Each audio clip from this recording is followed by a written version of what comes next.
एक ऐसा मर्डर का केस जहां पर खुद मरने वाली लड़की के भूत ने अपने कातिल को पकड़वाया और साथ ही कोर्ट में उस कातिल से अपने जुर्म को कबूल भी करवाया। ये एक ऐसा मर्डर केस है जहां पर कोर्ट ने खुद कबूल किया कि भूत होते हैं। तो अगर आप भी भूतों पर यकीन नहीं करते हो तो इस वीडियो को पूरा देखना। ये सच्ची कहानी सुनने के बाद आपके रोंगटे खड़े हो जाएंगे और आपको भूतों के अस्तित्व पर विश्वास तो हो ही जाएगा, लेकिन साथ साथ कोई भी क्राइम करने से पहले आप 100 बार सोचोगे। ये सच्ची भूतिया कहानी किसी फिल्म की कहानी से भी ज्यादा डरावनी है। तो चलो जानते हैं कि उस दिन क्या हुआ था और कैसे एक भूत ने अपने कातिल को पकड़वाया आज के फाड़ू वीडियो में।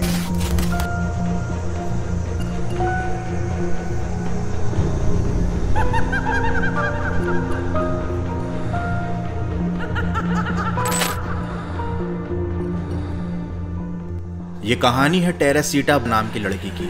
ये फिलीपींस की रहने वाली थी। ये हायर एजुकेशन के लिए अमेरिका में आकर रहने लगी थी। इसने यहाँ पर म्यूजिक की डिग्री हासिल की और साथ ही में उसने मेडिकल एजुकेशन भी ली। वो एक रेस्पिरेटरी थेरेपिस्ट थी। ये केस है 1977 का और टेरेसीटा की उम्र हो चुकी थी 47 साल, लेकिन अभी तक उसकी शादी नहीं हुई थी। वो अमेरिका के एक हॉस्पिटल में काम किया करती थी। यहाँ तक तो सब कुछ ठीक चल रहा था, लेकिन 21 फरवरी 1977 के दिन कुछ अजीब हुआ। जब टेरेसीटा अपने अपार्टमेंट में थी तब उसके अपार्टमेंट में आग लग गई। उसके पड़ोसियों ने तुरंत फायर ब्रिगेड को भी बुलवा लिया, लेकिन तब तक बहुत देर हो चुकी थी। टेरेसीटा पूरी तरह से जल गई थी और इसी दौरान उसकी मौत हो गई थी। लेकिन ये सिर्फ एक एक्सीडेंट नहीं था। जब पुलिस ने उस पूरे अपार्टमेंट की जांच की तो पाया कि किसी ने टेरेसीटा को जानबूझकर मारा है, उसका मर्डर किया है। वो जो भी कातिल था उसने टेरेसीटा की लाश को जलाने की कोशिश की थी और इसी कोशिश के चक्कर में उस अपार्टमेंट में आग लग गई थी। लेकिन आखिर टेरेसीटा का मर्डर किया किसने था? क्योंकि वो तो एक सीधी सादी थेरेपिस्ट थी, उसकी किसी से कोई दुश्मनी नहीं थी। यही सवाल पुलिस के दिमाग में घूम रहा था और इस पूरी इन्वेस्टिगेशन को करीब 1 महीना बीत गया, लेकिन कातिल के बारे में पुलिस को कोई सुराग नहीं मिला। पुलिस के पास बस एक सुराग था, टेरेसीटा के घर पे मिला हुआ एक लेटर जिस पर लिखा हुआ था, get theatre ticket for AS। अब पुलिस ये नहीं पता लगा पा रही थी कि आखिर ये AS कौन था जिसके लिए टेरेसीटा थिएटर के टिकट खरीदना चाहती थी। इस पूरे केस को 1 साल बीत चुका था और जो डिटेक्टिव इस केस की इन्वेस्टिगेशन कर रहा था उसको करीब 1 साल बाद अपने केबिन में टेबल पर रखा हुआ एक नोट दिखाई दिया और उस नोट पर लिखा था कि टेरेसीटा मर्डर केस में एक गवाह मिला है और उस गवाह का नाम है जोसे। ये एक डॉक्टर था और यहीं से आता है कहानी में एक खतरनाक सा ट्विस्ट। जब पुलिस ने जोसे को ढूंढा और उससे पूछताछ की तो जोसे ने बताया कुछ ऐसा जिसे सुनकर पुलिस का भी दिमाग हिल गया। उसने बताया कि वो टेरेसीटा को तो नहीं जानता, लेकिन कुछ दिनों से उसकी पत्नी नींद में कुछ अजीब सी हरकतें जरूर कर रही है। वो नींद में बड़बड़ाती है, उसकी आवाज बदल जाती है और रिसेंटली नींद में उसकी पत्नी ने उसे ये बताया कि मेरा कत्ल हो चुका है।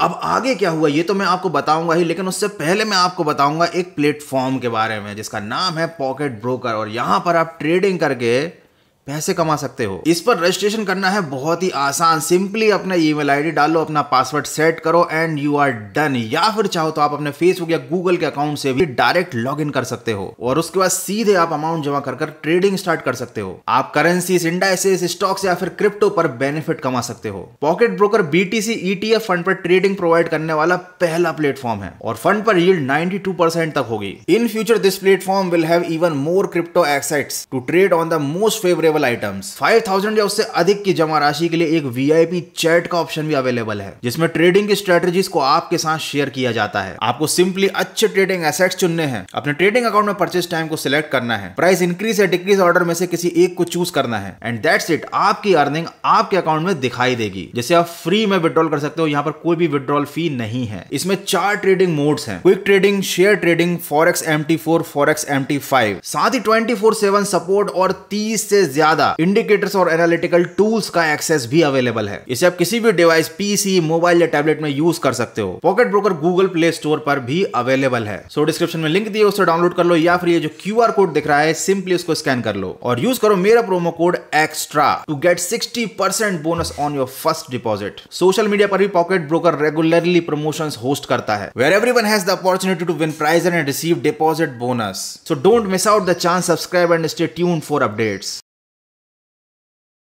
जोसे की जो पत्नी थी जिसका नाम था रैनी, रात में उसके अंदर टेरासीटा की आत्मा आ जाती थी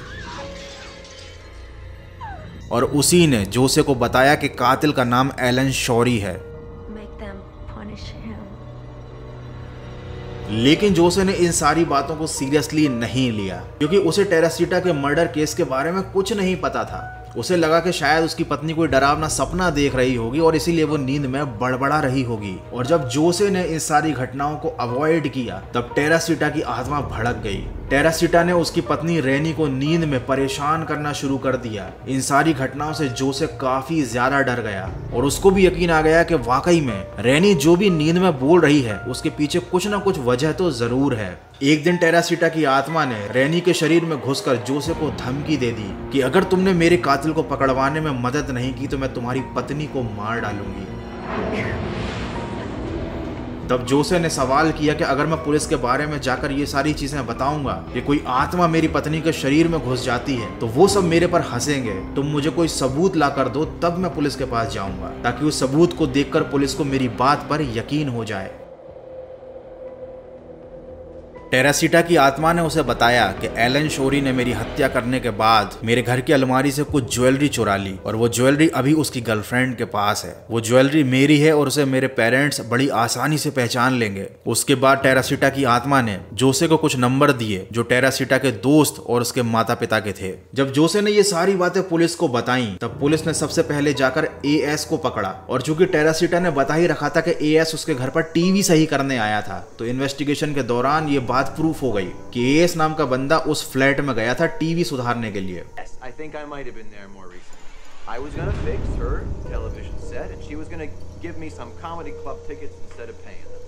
उसके बाद एएस की गर्लफ्रेंड के घर पर छापा मारा गया तो वो सारी ज्वेलरी बरामद हो गई जो एएस ने टेरासीटा के घर से चुराई थी। उस ज्वेलरी की पहचान टेरासीटा के माँ बाप द्वारा करा ली गई। उससे ये बात तो सही हो गई कि जो भी जोसे बता रहा था वो सब कुछ सही था। लेकिन जब पुलिस ने एएस को गिरफ्तार किया और कोर्ट में उसे सबके सामने पेश किया गया तब उसने ये कहा कि हाँ मैंने टेरासीटा के घर चोरी तो की लेकिन उसका मर्डर नहीं किया। और चूंकि एएस के खिलाफ पुलिस के पास मर्डर करने का कोई सबूत नहीं था इसलिए कोर्ट को उसे छोड़ना पड़ा। लेकिन चूंकि उसने टेरासीटा के घर में चोरी की थी इसीलिए उसे कुछ दिन तक जेल की हवा खानी पड़ी। जब उसकी सजा पूरी हो गई तो उसको कोर्ट ने बरी कर दिया ये कहते हुए कि किसी आत्मा की गवाही को कोर्ट नहीं मानती। जब तक कि एएस के खिलाफ मर्डर का कोई सबूत नहीं मिल जाता तब तक पुलिस उसको परेशान नहीं कर सकती। और जैसे ही कोर्ट में ये बात हुई एएस ने खुद अपने आप अपने जुर्म को कबूलना शुरू कर दिया। ये सब देखकर कोर्ट के जज भी डर गए कि आखिर ये एएस को हो क्या गया है। वो बहुत ज्यादा डरा हुआ था और उसने एक एक बात अपने मुंह से कोर्ट में सबके सामने कबूल ली। और उसने ये भी बताया कि जब उसको जेल में रखा गया था तब रोज टेरासीटा की आत्मा उसको परेशान करती थी। उस आत्मा ने एएस को कह दिया था कि अगर तुमने अपना जुर्म नहीं कबूला कि मैं तुम्हें और तुम्हारे परिवार को तड़पा तड़पा कर मारूंगी।